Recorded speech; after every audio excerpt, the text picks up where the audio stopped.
Hi everyone, so in this video we're going to work on the second part of the midterm practice. So starting with question 12a, consider the graph of the function a times x plus 10 squared plus 15 with x belonging to the real numbers. Write down the coordinates of the vertex. So this is a fairly simple question.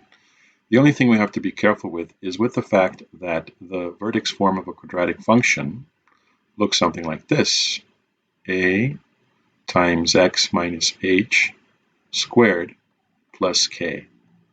So notice that here we have to have the inverse of h, because normally the coordinates of the vertex are in the form h comma k.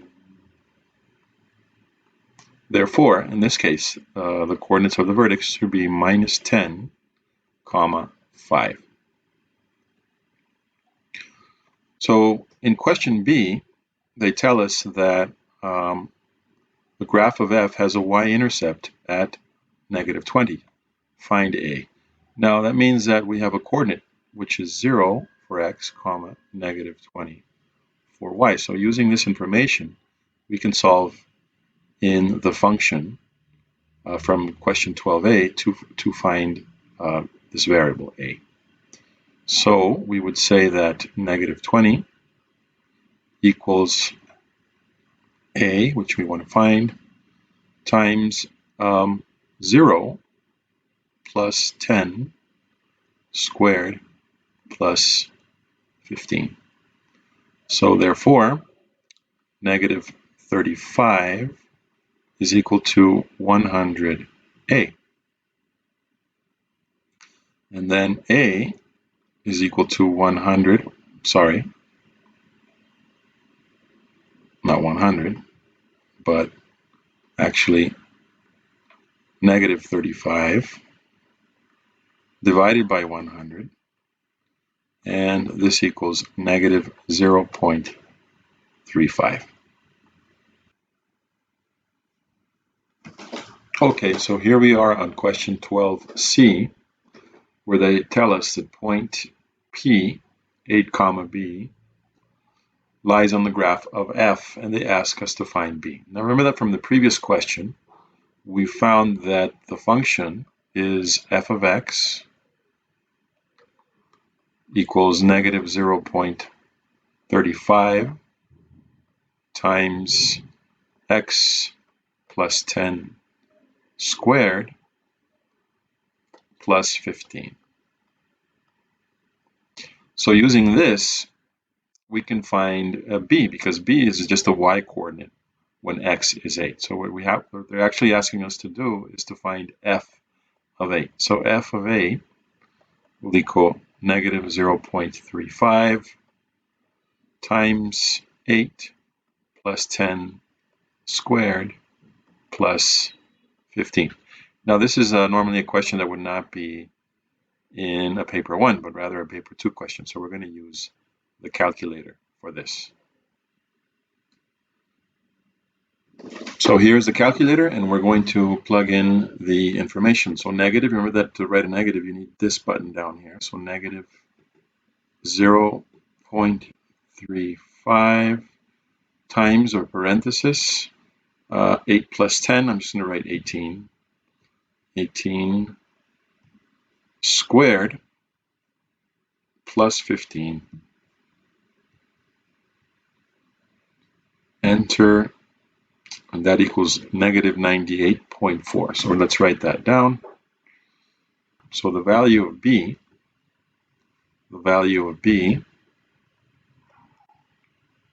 is negative 98.4, and that would be the answer. Okay, so here we are in question 13a, and in this question they tell us that f of x equals 2 sine of 3x plus 4 for all real x's, and they tell us that the range is for f of x is k as a minimum and m as a maximum, and they ask us to find those values. So let's analyze this function. So it says 2 sine of 3x plus 4. So this one's easy to graph. Notice that we can graph this, and we know that normally the sine function oscillates around the x-axis. But here there's a displacement up of 4. So let's show that displacement. 1, 2, 3, 4. And let's draw an imaginary line. And this is where it's going to be oscillating. Also, the amplitude was changed to 2. So that means that you're going to have 2 in this direction. Right? So we said that this was 4. So we're going to have 2 down. So this will be 2, because 4 minus 2 is 2. And then we're going to have 2 up. Right? So 6. That means that this function is going to oscillate between 6 and 2. We're not interested in the period for this question. So that means that k equals 2, and it means that m equals 4. So what would have been another way? Let's see, what would have been another way to solve this? The other way would have been algebraic. Since we have that 2 times sine of 3x plus 4 is the function, we can think of it this way.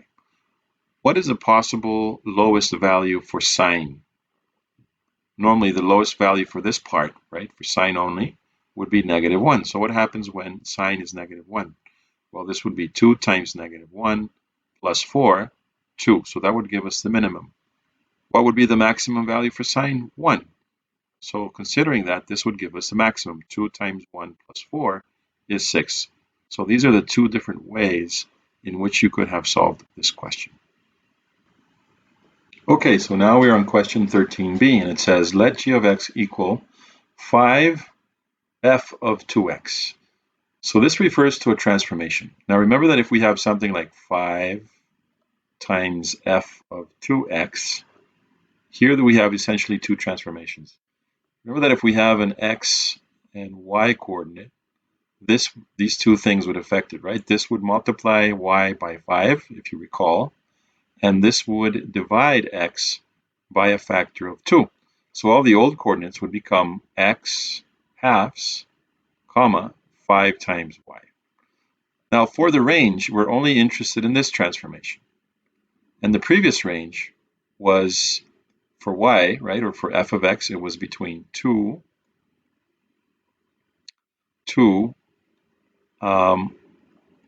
and 6. But since the y coordinates will be multiplied by 5, then this will become 5 times 2, 10, and 5 times 6, 30. So this would be the new range considering that transformation. And this relates directly to the next question, as we will see. Okay, so in part C, they say the function g can be written in the form g of x equals 10 times sine of bx plus c. Find the value of b and c. So what we have to recall is what g of x is. So g of x, according to the previous question, g of x is equal to 5 times f of 2 of x. So in order to do this, we need to remember what f of x was. So we said before that f of x is equal to 2 times sine of 3x plus 4. So let's apply this transformation to f. So 5 times f of 2 of x. So 5 times, let's write now f of x. So it'll be 2 times sine of 3 times 2x, right? Because now we have to plug in 2x. Plus 4, close parenthesis. Now we have to apply distributive property and simplify this expression. So this would be 5 times 2, 10. So now we have 10 sine of 3 times 2, 6x plus 5 times 4, 20. Therefore, b equals 6 and c equals 20. Okay, very well. So here we are on question 13D, where they ask us to find the period of g. So let's recall that g of x is equal to 10 sine of 6x plus 20. So this is a number that affects the period. And luckily, this one does not have a shift, a horizontal shift. Therefore, we don't have to worry about factoring out and all that. So remember that the period of a function equals 2 pi divided by b. In this case, 2 pi divided by 6, and that equals pi thirds. Now, the fact that this period is so small is relevant for the next question. Okay, so here we are with the last part of question 13E. And it says the equation g of x equals 12 has two solutions. Where x is between pi and 4 pi thirds, find both solutions. Okay, so there's something important here that we'll come back to later, which is the domain of this function. This is the domain of g of x, where these two solutions are. And that's what they're talking about here. So let's remember that g of x is equal to 10 times sine of 6x plus 20. So basically they're asking us to find the solutions where this is equal to 12. First I'm going to do it manually so you guys can notice something interesting here. So then we would get 10 sine of 6x is equal to negative 8, and therefore sine of 6x is equal to negative 8 over 10. So now if we put this in the calculator and we do inverse sine of negative 8 over 10, the calculator is going to give us approximately negative 0.927. Now that wouldn't be the answer, right? Because with this, we're only proving that 6x equals that measurement. 6x equals negative 0.927. So x would actually equal this divided by 6, which gives us negative 0.15454, etc. So you would say, well, great, I got the answer. Well, you did get an answer. But this answer would only grant you 1 mark. Why is that? Because this answer is outside of the domain that they just gave us. Notice that this is a negative value. So that means this is not even between 0 and 4 pi thirds, let alone between pi and 4 pi thirds. Now remember from the previous question, I said that the fact that pi thirds was a period is relevant, because that means that every pi thirds, it completes a whole cycle. So by the time it gets here, it's completed several cycles.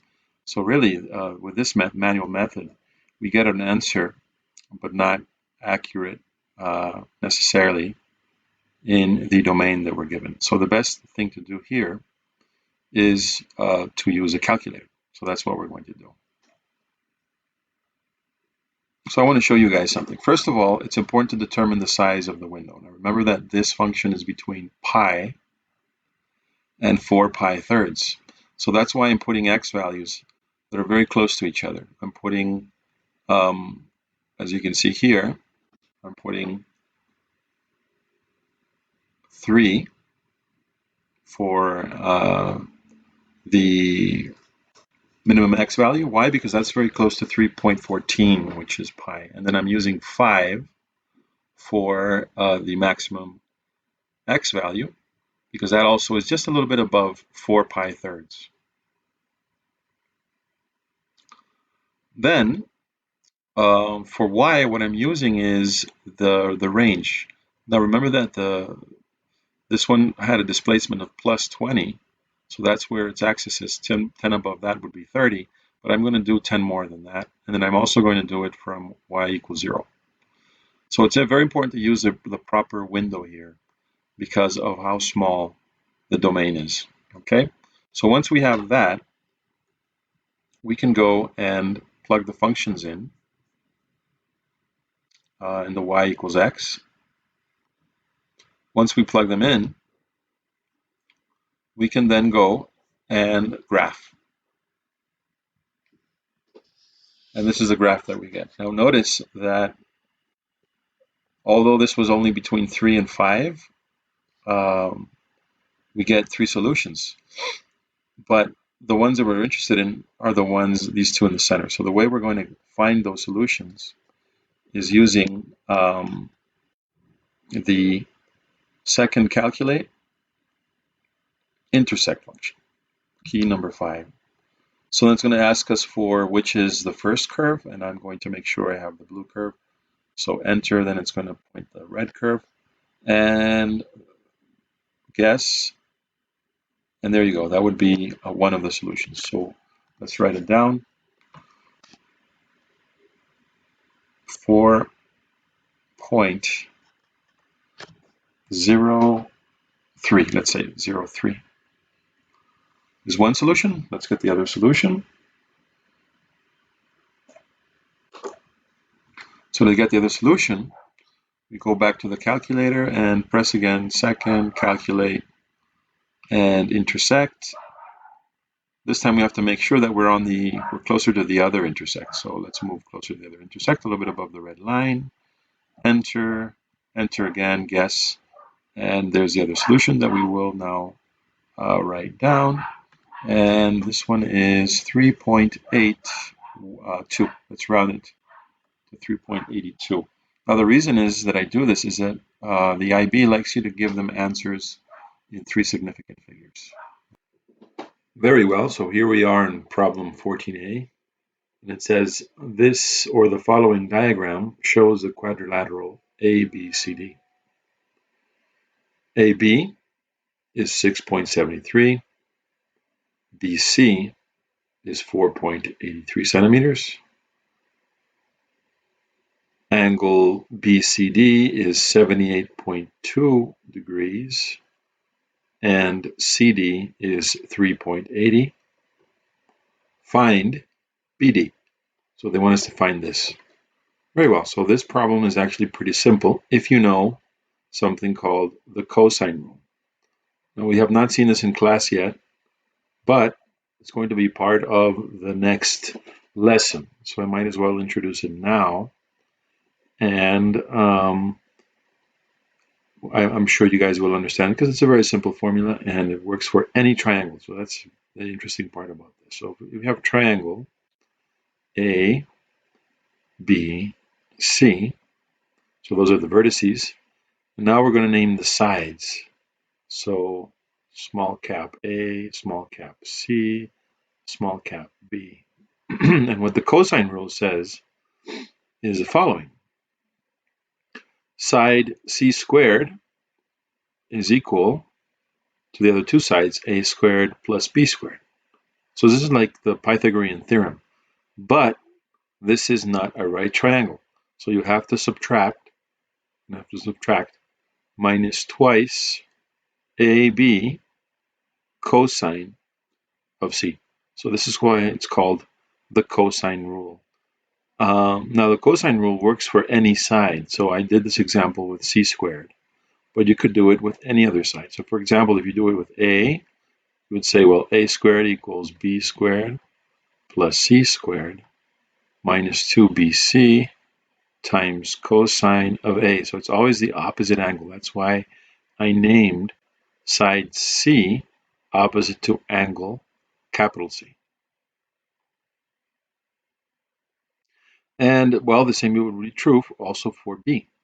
So B squared is equal to A squared plus C squared minus 2AC cosine of angle B. Very well. So now let's clear this up and actually do the problem that we have here. And here we go. So in this case, we can say that BD squared is going to be equal to 3.80 squared plus 4.83 squared minus 2 times 3.80 times 4.83 times cosine of the angle opposite to the side we want to find. Again, remember we're finding BD, so this angle will help us there. So cosine of 78.2. But BD is simply going to equal the square root of all this. So let's put that in the calculator and see what it gives us. This would give us approximately 5.50. So BD is 5.50 centimeters. Okay, so now we're in question 14b.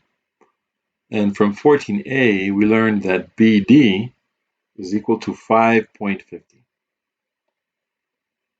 So let's write that down. We have that down there. And they say, well, the area of ABD is equal to 18.5 centimeters squared. Find the possible values of theta. Okay, so this question is also very simple. If you know something, and that's another formula. So this one works with any triangle as well.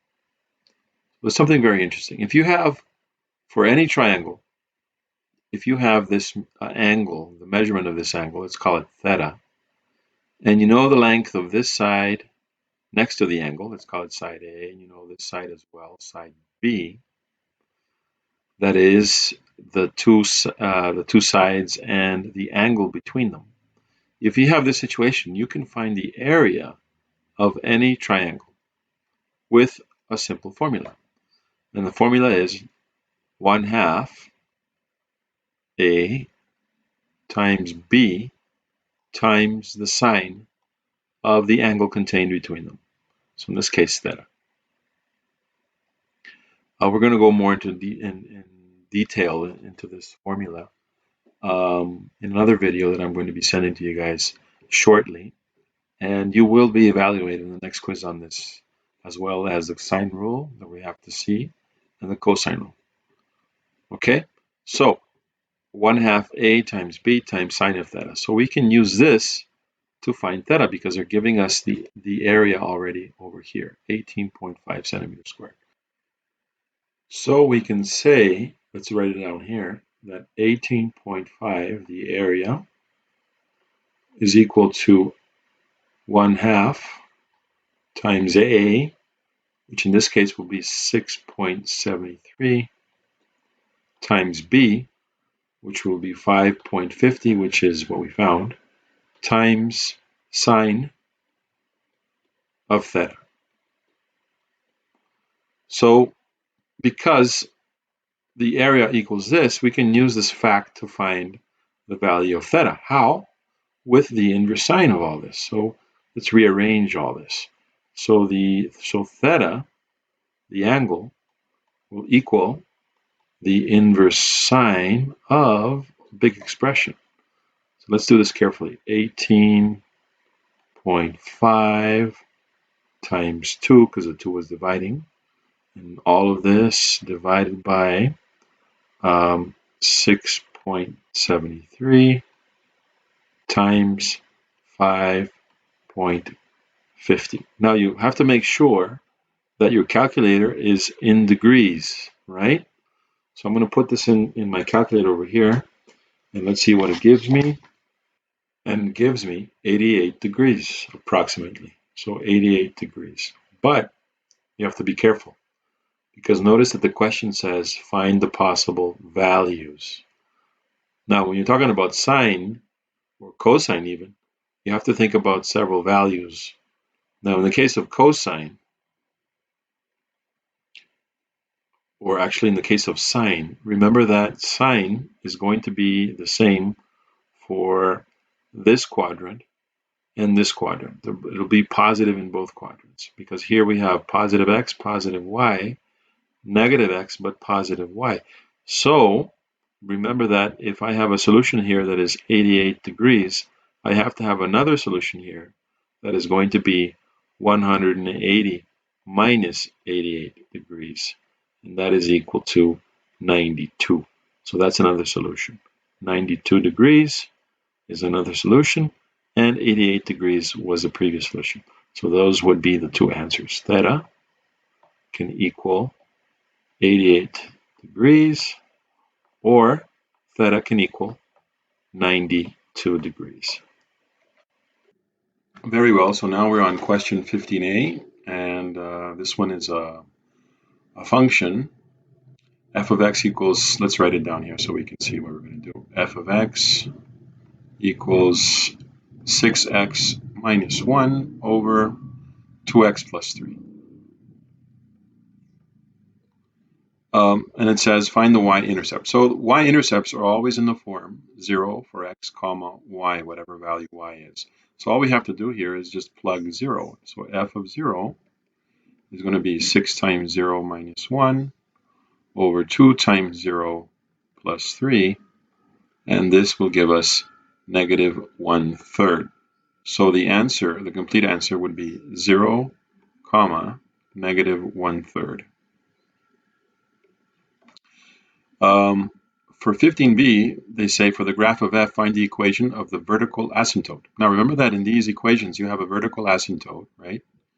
Which is something that looks more or less like an imaginary dotted line where the functions don't cross, right? For example, if we have a function that would look like this would be the vertical asymptote. And the vertical asymptote is defined by the denominator. It's going to be the value that makes the denominator equal to 0. So this is the value that cannot exist for the function. So if we solve this, we get 2x equals negative 3. Therefore, x is negative 3 over 2. That would be the equation of the vertical asymptote. But notice that they already gave us that answer here from the beginning because they're telling us that x cannot be negative 3/2. Therefore, this is the vertical asymptote. Very well. For 15c, they ask us to find the horizontal asymptote. So if we rewrite the equation, we know that f of x is equal to 6x minus 1 over 2x plus 3. And the simplest way to find the horizontal asymptote is thinking about the limit of f of x as x tends to infinity. So what happens when you plug in very large values into x? What's going to happen is that you're going to get really a ratio that is equivalent to 6 over 2. Why is that? Well, because these x's have the same exponent. So then really, if you plug in very large values, it's going to give you 6 over 2, which is 3. Therefore, the horizontal asymptote, you have to write it as an equation to get the answer, the full marks. Y equals 3. Okay, so now we're in question 16a, and this is a long one, at least in the words. So let's read it. It says a communication tower T produces a signal that can reach cellular phones within a radius of 32 kilometers. A straight road passes through the area covered by the tower signal. The following diagram shows a line representing the road. So this is the road right here. And a circle representing the area covered by the tower signal. Point R, right here, is on the circumference of the circle, and point S and R are on the road. Point S is 30 kilometers away from the tower, and angle RST equals 43 degrees. Let SR equal X. Okay, so here we should draw a triangle. Let's draw a line from T to R. And notice that that is simply a radius as well. So this is 32.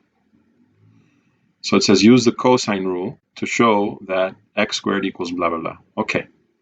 So if we apply the cosine rule here, remember that it is, let's define this here as x though first, x.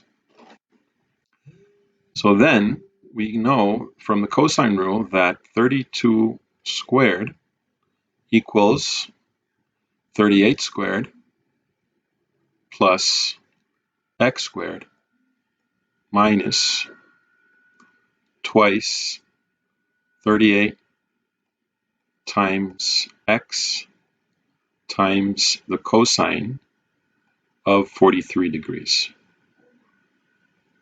So what we really have to do here is expand this, and we're going to get that 1024 equals 1444 plus x squared minus 76 times x cosine of 43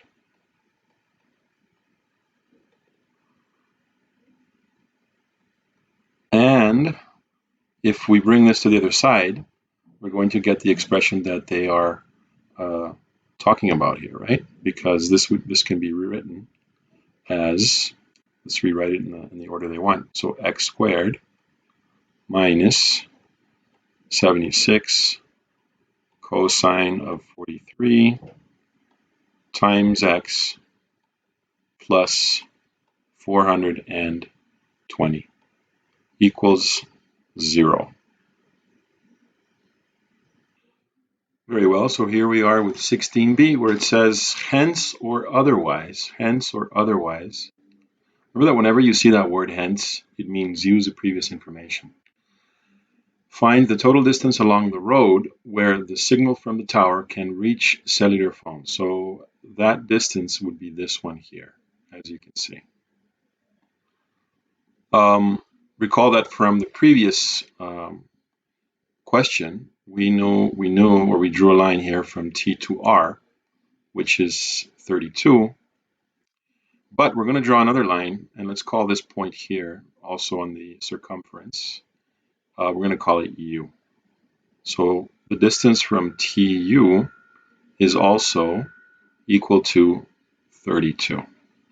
Now, why is this important? You're going to see it in a second, okay? Now,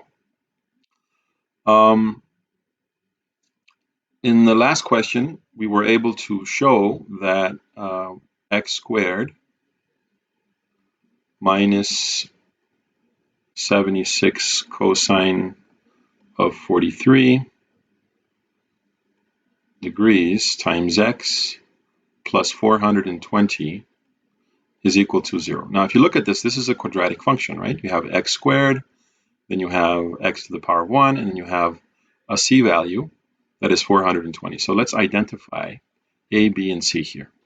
So a is equal to 1, b is equal to negative 76 cosine of 43 degrees, and c is equal to 420. Now, why is this important? Because this has two solutions. So why does it have two solutions? Well, because you can either find, if we take this angle here and apply the cosine rule, we would be finding a solution from S to R, from S to R. But if we grab this angle over here, we would only be finding a solution from S to U, from here to there, from S to U. So notice that what we need to find is this right here, this distance, because they're only interested in the part of the road where the signal from the tower can reach cellular phones. So in the end, we're going to need to find SR, distance SR, minus SU. But it turns out that we can call these X2 and X1 because those are going to be the two solutions for this problem. Now you might say, but why is that? Well, notice that if this angle here is theta, this is also theta, right? This is also theta. Therefore, angle SUT is 180 minus theta. And remember that if we have cosine of theta, that equals negative cosine of 180 minus theta. So that's why we can get two solutions from this problem. Now, for this, we can use an app in the calculator, which is what I'm going to show you next, how to use the app in the calculator for this problem. So let's bring the calculator out, and I'm going to show you the app that I'm talking about. So you go to Apps, the apps key right next to the math key. And number 4 says polynomial solver, simultaneous solver. So let's hit key number 4. And we get a message there, hit any button to go into this. And what we need is the first one, the polynomial root solver, or the root finder. So number 1. And notice that it gives us different orders, and it's already set up for order 2, real numbers, and degrees, which is what we need here. Okay, perfect. So now we hit next. And I already have the values in here for you to see. So the first value for A, in this case, it defines it as A2, is 1. Then for B, or A1 here, let's type negative, just so you see that it's equivalent, negative 76 cosine of 43. And 420. Now all we have to do is hit the solve, and there you go. You get the two solutions. So we have one solution. Let's call it x1. So x1, let's write it over here, x1 equals 46.5. Remember that, like I said before, the IB expects us to work with 3 significant figures. And then x2 equals 9.02. So once we have that, and I want to explain it again looking at the problem itself.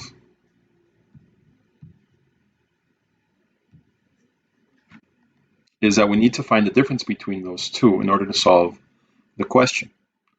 Because notice that what we're really finding is two solutions. This would be x2 right here. SU would be x2. And x1 is SR. I did it backwards here, but it doesn't matter. So what we need to do is subtract x from x1. We will need to subtract, in this case, x2.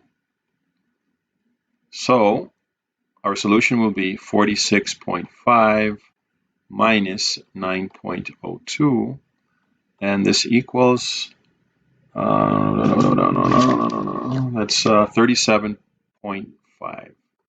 So the answer is 37.5, and don't forget the unit, kilometers. And that is it. Very well, so here we are on question 17a, and it says let f of x equal 12 cosine of x minus 5 sine of x, and they give us a domain from negative pi to 2 pi, and they say it's a periodic function with f of x equal to f of x plus 2 pi. So here they're telling us what the period is. The period is 2 pi. Very well. Then they say that there is a maximum at point A. The minimum value of f is negative 13. Find the coordinates of A. So they want us to find the coordinates of this point where the function has a maximum. Now, if we look at f of x, notice that f of x, let's write it here again, f of x equals 12 cosine of x minus 5 sine of x. So there's something interesting here. There's no horizontal shifts. That means that the x-axis is actually the very center or axis of symmetry for the bottom and the top part. So if the minimum is minus 13 for y, that means the maximum is 13. So to find point A, what we really need to do is just find the maximum there. Okay, so I'm going to use the calculator for this. So let's go bring the calculator.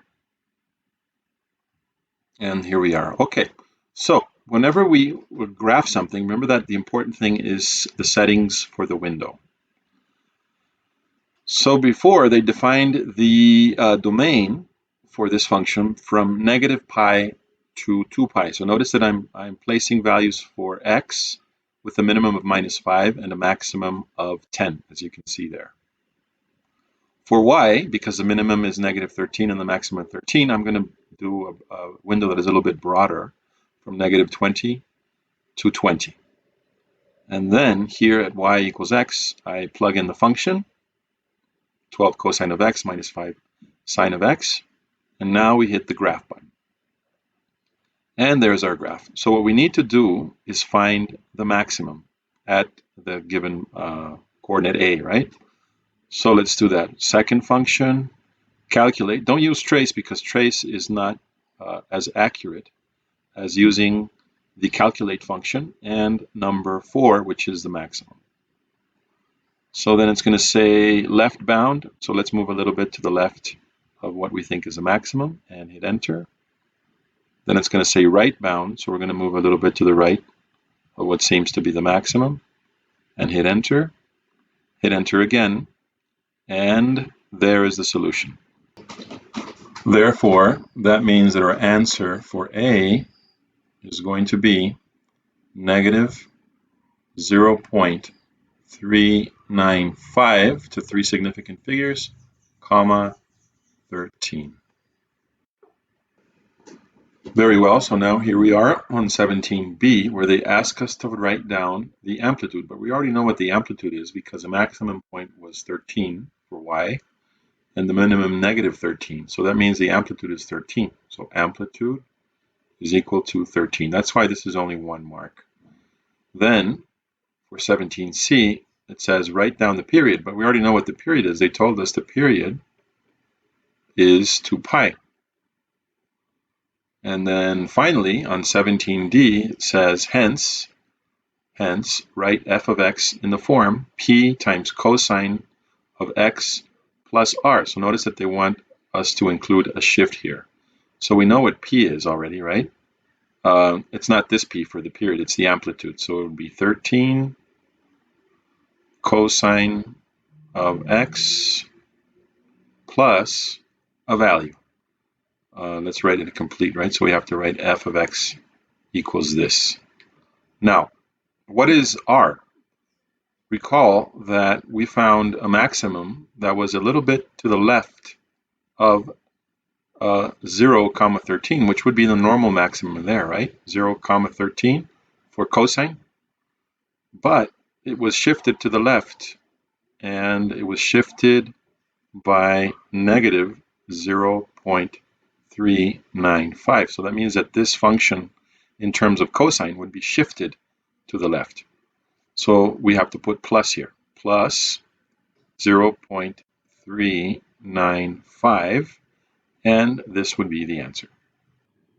Very well, so here we are on question 18a. Now notice that I skipped 17e, and it's because 17e requires the use of derivatives, and we have not seen that yet. So sorry for the slip up there. So 17e we will not cover for now. We might cover it in a few weeks though. Okay, so 18a says the diagram shows a circle, center O with radius 4. Points A and B lie on the circumference of the circle, and angle AOB equals theta, where theta is acute, right? Between 0, oh no, it's between 0 and pi, so it's not acute necessarily, it could be also obtuse. Okay, so find the area of the shaded region in terms of the angle. So remember that we have the area of a sector, and the area of a sector, let's put an S here, area of the sector of a circle is equal to 1/2 r squared, the radius, times theta. Now this angle must necessarily be in radians. This is important. And then find the area of the shaded region, right? So we need also the area of the triangle. And the area of the triangle, we can use the sine rule for this. Sine rule is 1/2 AB sine of the angle between those two, which is theta again. But AB here is r times r, so r squared. So let's rewrite it as 1/2 r times r squared, sine of theta. Okay, so now that we have those two areas, the area of the shaded region should be the area of the sector minus the area of the triangle. And this would equal then the area of the sector, so 1/2 r squared theta minus 1/2 r squared sine of theta. And this would equal, we can take out a common factor, which is 1/2 r, 1/2. So let's write a half there, not an r. So 1/2 r squared. We can't factor out theta because here it's sine of theta, not just theta. So 1/2 r squared theta minus sine of theta. So this would give us the shaded area or region in terms of theta. So this is question 18b, where they tell us that the area of the shaded region is 12 centimeters squared. Find the value of theta. Okay, so because we already know that the area of the shaded region in terms of theta is 1/2 r squared times theta minus sine of theta. And they're telling us here that this equals 12 and that we should solve for theta. Okay, r is 4 though in this question. So r squared would be 16 divided by 2 is 8. So let's write that as 8 theta minus sine of theta equals 12. Now we could send the 8 to divide and do all this stuff manually, but we would not be able to solve this manually. So we need to use the calculator. I'm going to show you guys two ways of doing it with the calculator.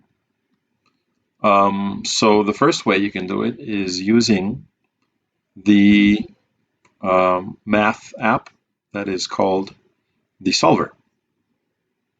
So in the solver, first we write down 8 times x minus sine of x, and then hit enter. And in the next box, we have to write 12. We have to hit enter again, and there's the solution. X, in this case, theta, so we could write that down. Theta is equal to 2.27. We have to round to get 3 significant figures. Okay, so that's one way of doing it. The other way of doing it is by graphing both these lines, or both these functions. Which functions? Well, we can graph, and I'll show you here. We go to y equals, and the first graph would be 8 times x sine of x, x minus sine of x. And the other graph would be y equals 12. So we hit graph, and this is what we get.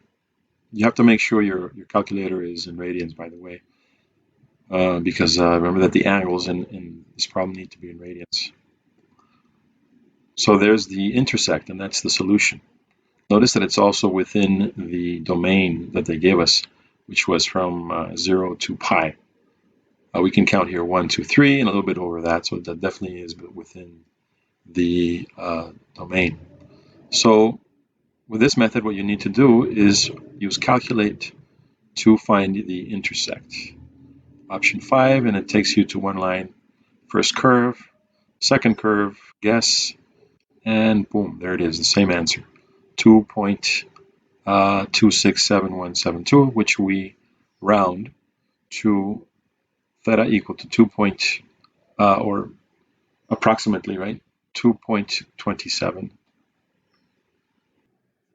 Okay, so here we are now with question 19a, and notice that it's only worth 1 mark because it's a very simple question. Write down the coordinates of the vertex. By now, everybody knows that the vertex form of the quadratic equation is a times x minus h squared plus k, with h comma k being the coordinates of the vertex. So in this case, the vertex is going to be 1, 5. Very well. So now we're in question 19b. And here they say, let f of x equals x squared. The following diagram shows part of the graph of f. So this is x squared in the graph. The graph of g intersects the graph of x at -1 and 2. On the grid above, sketch the graph of g for -2 to 4. So this is a domain they're giving us. That means that we have to graph the function within this domain. Okay, so let's remember that g of x is equal to negative x minus 1 squared plus 5. So there's two things here to notice. First of all, a is negative, right? We have a -1. And since that is negative, it means that this one has a concavity that is downwards. We already know that the vertex is 1, 5. So we need that to sketch it. Then they tell us that it intersects at x equals -1. So we need to mark that here. That would be at x equals -1, 1, right there. And then also at x equals 2, which would be right there. Now the other thing we need to find out is the values of y for g of x when x equals -2, and also when x equals 4. So let's see. So g of -2 would then be equal to -2 minus 1 squared plus 5. So this would be then minus, this is -3 squared, so 9 plus 5, and this will equal -4. So when we have one coordinate there, another coordinate that we're going to need. Let's write it over here, or up here actually maybe. -2, -4. Then we're going to find g of 4. So g of 4 will be -4 minus 1 squared plus 5. And notice that this is going to give us the same, because this is going to be 3. 3 squared will be -9, and this will also give us -4. So we have another coordinate that we're going to write over here, which is 4, -4. So now let's mark the coordinates on the grid. So the vertex is 1, 5, so that would be there. Then we said the one coordinate is -2, -4, which is over here. And the other one was 4, -4, which is over here. So now we can actually sketch the graph, and I hope I can do it, because it's not easy with this tool. So let's go here, and then slowly but surely stop there. And then the same here. Now this is a quadratic function, not a triangle, so I have to give it a little bit of a curve. And okay, there we go. And because it includes these two values, we should actually fill in the dot there, just to show that we are including -2 and 4 in the domain. Okay, very well. So now we are on question 20a. And it says, at an amusement park, a Ferris wheel with diameter 111 meters rotates at a constant speed. This is important, that it rotates at a constant speed. The bottom of the wheel is k meters above the ground. A seat starts at the bottom of the wheel. So that means that the rides on the Ferris wheel start right here. The wheel completes one revolution in 16 minutes. One revolution means one full circle. After 8 minutes, the seat is 117 meters above the ground. Find k. So the key here is to know where the seat is located after 8 minutes. Now, because the Ferris wheel takes a total of 16 minutes to complete a full circle, it means that after 8 minutes, half the time, and because the speed is constant, then it would be located at half the circle. So half the circle is up here. So this is where the seat would be. And then it says that it's 117 meters above the ground. So that means that the height from here to here is 117 meters. But notice that those 117 meters would equal the diameter, 111, plus k. Therefore, k must equal 6 meters. Okay, so here we are with question 20b. After t minutes, the height of the seat above the ground is given by h of t equals 61.5 plus a cosine of pi 8 t. For, and here's the domain, 0 to 32 for time t in minutes. Find the value of a.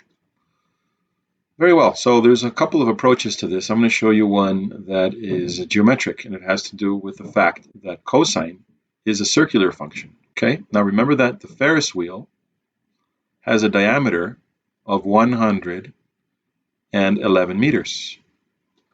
But the truth is that the amplitude equals the radius of the circular function. So the amplitude should equal half of 111, which is 55.5. What we don't know firsthand is if this amplitude is positive or negative. But that would be simple to determine because we know that the Ferris wheel at time 0, or the seat on the Ferris wheel, I should say, has a height of 6. So 0, 6 is an actual point on the graph. Now, the only way to get that when time is 0 is if a is negative. Notice that we have 61.5, so we would need to subtract from that to get 6. Therefore, we can say that the amplitude, or a, is equal to minus 55.5. What is an algebraic way of doing this? Well, using the same coordinate, 0, 6. Why? Because that means that in time 0, the altitude or height was 6. So we can say then that 6 is equal to 61.5 plus a, which is what we want to find, cosine of pi 8 times 0. All right? And this would then be simply 6 minus 61.5 equals a, because cosine of 0 is 1. So a is equal to minus 55.5. So here we are on 20C, the final question. Find when the seat is 30 meters above the ground for the third time. So here you have to think about intersects, guys, and the easiest way to do this is by graphing. So let's bring out the calculator. So the first thing that we have to be careful with is, whenever we graph, really, is with the size of the window. So remember that the domain for this function was from 0 to 32. So I'm going to put the x window almost within that domain, just from 0 to 30. For y, I have to think about a minimum. The minimum would be 0, the ground. The Ferris wheel doesn't touch the ground. The height of the seat is always 6 meters above the ground at least. So 0 is a good starting point for the height. And the maximum height was 117 meters. So to be safe, I'm going to use 150. Then what I do is that I proceed to graph both the height function, which is the sine function, or the cosine function in this case, and also the 30 meters. So once we have that, we hit graph, and there it is. Now, notice that this graph intersects for a third time here. So that is what we need to find. To do that, let's go to second, calculate and use function number 5 here, which is intersect. And first thing it says is first curve. So let's move a little bit, see what curve we're on. The blue curve, hit enter for yes. Second curve, the red one, hit enter for yes. And then guess. And there it is. The Ferris wheel is 30 meters above the ground for a third time at time equals 18 point, and we have to round this to 3 significant figures, so 18.5 minutes.